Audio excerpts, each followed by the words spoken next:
بسم الله الرحمن الرحيم. الحمد لله الذي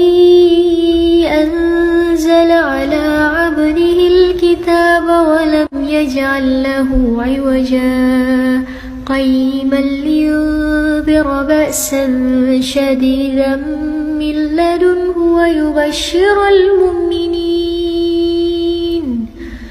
ويبشر المؤمنين الذين يعملون الصالحات أن لهم أجرا حسنا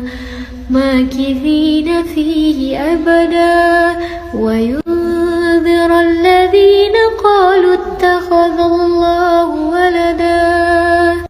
ما لهم به من علم ولا لآبائهم كبرت كلمة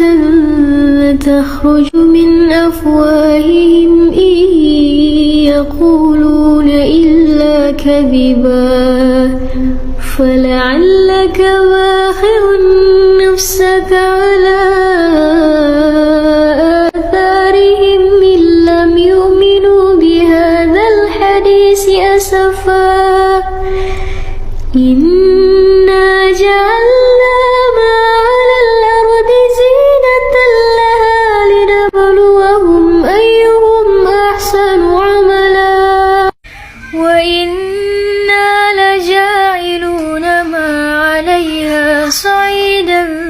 جرزا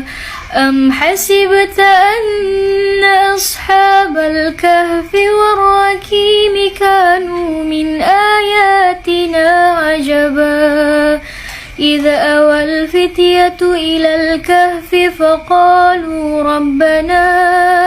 آتنا من لدنك